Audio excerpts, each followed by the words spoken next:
Alors, bonjour à tous.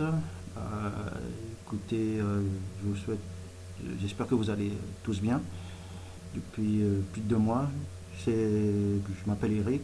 J'ai fait une vidéo il y a 2 mois à propos de je ne suis pas Black Lives Matter aussi et que je suis fier d'être français. Je vous remercie tout d'abord tous ceux ou celles qui ont vu ma vidéo, tous ceux qui m'ont remercié et qui m'ont soutenu aussi. C'est pour dire aussi, pour parler vis-à-vis d'un commentaire que j'ai pas pu cadrer. Cette personne, je veux lui dire que déjà à propos de Napoléon Bonaparte, je ne suis pas un grand fan de Napoléon Bonaparte, mais il fait partie de l'histoire de France, que ça plaise ou pas. Et que Napoléon Bonaparte, oui, il a rétabli l'esclavage, mais après, il a, il a dit carrément qu'il était contre l'esclavage. Et que surtout, que c'est pas parce que on prend une personne que franchement on admire. C'est comme si je dis que je suis allemand, je prends Adolf Hitler, voilà, dans l'histoire de l'Allemagne, et franchement j'aime Hitler déjà.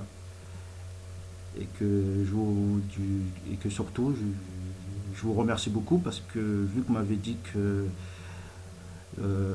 que les Français c'est des bourreaux et que je peux boire du vin, bah, je vous dis une chose, bah, grâce à vous, ça fait plus longtemps que j'ai pas bu une bouteille de vin. Alors j'ai acheté une bouteille de vin, exprès pour vous, et j'ai bu à votre santé. Voilà. Alors je vais faire une vidéo à propos du Moyen-Âge. Parce que je pense que vous avez entendu beaucoup de médias et certaines personnes dire que le Moyen-Âge, c'est horrible, c'est l'obscurantisme. Ah, c'est horrifiant. Oh.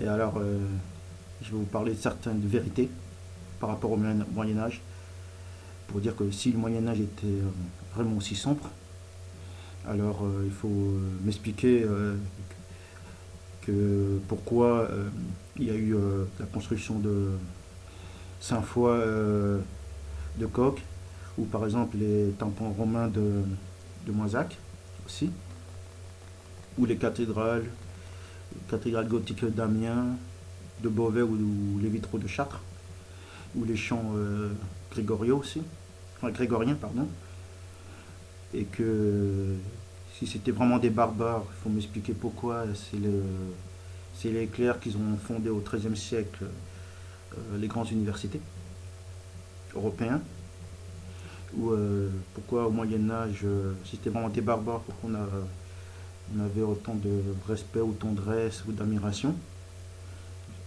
et que pourquoi si c'était vraiment des barbares, pourquoi ils n'ont pas repris le droit romain, parce que le droit romain, le mari avait le droit de vie ou de mort vis-à-vis de, la, de sa femme, ou l'esclave, voire même l'enfant de 7 ans. Je veux parler aussi vis-à-vis de la femme. Je précise qu'au Moyen-Âge, c'est grâce à l'Église qui a lutté pendant de nombreux siècles contre les unions forcées pour obtenir le libre choix des époux, que de nombreuses femmes de toute l'Europe ont exercé des commandements sur les hommes au niveau politique, comme reine, régence aussi, abbesse, qui ont gouverné de beaucoup de territoires, comme en Bretagne, comme Jeanne de Flandre, Jeanne de Pontièvre et Jeanne de Belleville aussi, que tous trois ils avaient à la tête de troupes armées, et aussi Jeanne d'Arc. Et aussi, il y a beaucoup de reines comme Éléonore d'Aquitaine ou Blanche de Castille, qui ont été couronnées comme le roi. Que les femmes avaient une liberté totale pour gérer leur fortune, héritier, et aussi vendre. Que les femmes avaient droit de vote pour envoyer un représentant dans leur commune aux États généraux, et que les filles allaient à l'école comme les garçons, et que les femmes lisaient plus que les hommes, et que la première éducation chrétienne, c'était par Saint Jérôme, 4e, 7e siècle, et que c'est à partir malheureusement de la Renaissance, malheureusement, qu'il y a une régression de la femme. Car on avait pris le pater familias, le droit romain. Par exemple, je vais vous parler aussi de l'Église et de l'institution au Moyen-Âge. Par exemple, vous avez entendu parler qu'il y a des stéréotypes qu'on a entendu que l'homme était ignorant par rapport à l'Église. Et que je veux préciser que l'école, que soi-disant l'école était un privilège seulement pour la noblesse et les ecclésiastiques, et que cette rumeur, malheureusement, c'est à cause de Michelet, malheureusement. Merci Michelet. Tout cela est totalement faux, et que c'est l'inverse, car c'est au Moyen-Âge que l'école était gratuite pour tout le monde. Et qu'à partir du 8e siècle, les écoles ecclésiastiques et monastiques dispensaient essentiellement de savoir, et que la plupart des moines n'étaient pas issus de la noblesse, et les écoles étaient ouvertes à tout le monde. Et c'est le Concile de Latran ordonna à chaque cathédrale d'entretenir une maître charge d'instruction gratuite des clercs et les écoliers pauvres. Et au XIVe siècle, les écoles paroissiales fleurirent dans de nombreux villages. Et que c'est au Moyen-Âge, et je précise, c'est au Moyen-Âge qu'il y a eu la création des universités, grâce au pape Innocent III.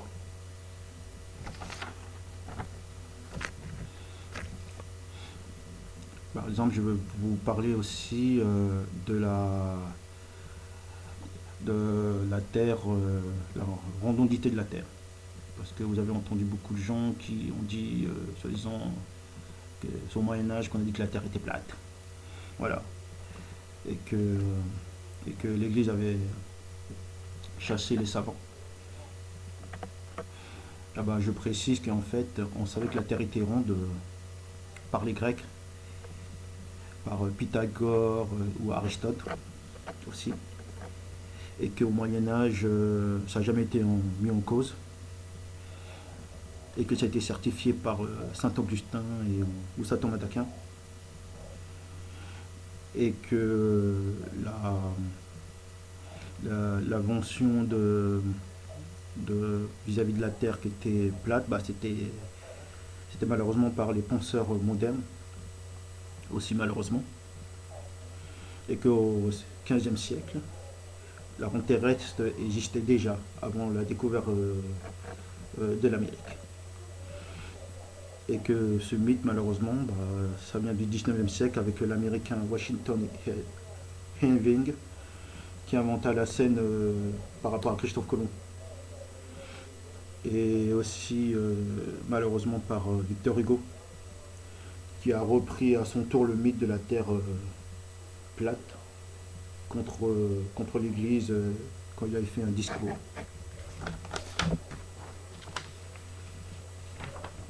Alors je parlais aussi des sorcières. Voilà. Parce que beaucoup de gens pensent que les sorcières, ça vient du Moyen-Âge, et c'est l'Église qui a persécuté les sorcières. Et que, en fait, ce n'est pas l'Inquisition, et que ce n'est pas l'Église, et non au Moyen-Âge. Et que l'Église a fait tout le contraire, et qui avait même défendu des femmes à propos de la sorcellerie. Et que, à propos de la sorcellerie, ce n'est pas un phénomène au Moyen-Âge, car pendant plus de 2000 ans, il n'existait ni chasse, ni guichet pour les sorcières, mais malheureusement ça vient de la Renaissance. Et que dans de nombreux pays, en Amérique latine, en Asie aussi, en Afrique, la sorcellerie est touchée. et qu'il y a eu plus de morts depuis 1960 selon Art Wikipédia Allemagne que pendant toute la période de persécution en Europe. Par exemple, il y a eu des chiffres extravagants qui avaient affirmé qu'il y a eu 9 millions selon Rosenberg ou Hans. Et les études récentes accordent qu'il y a entre 20 et 40 000 condamnations et qu'il y avait 20% d'hommes.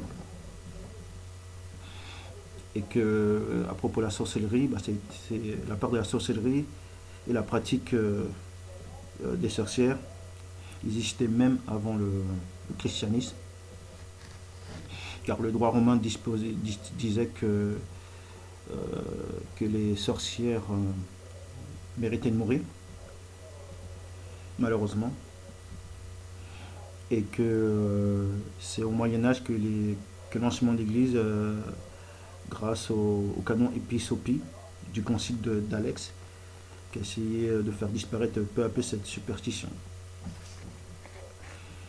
Et que entre le 15e et le 17e siècle, c'est les États modernes, principalement qui ont une grande part de responsabilité vis-à-vis des persécutions, ont été faits par la justice des États, des empereurs, les princes, illicités et non de l'Église,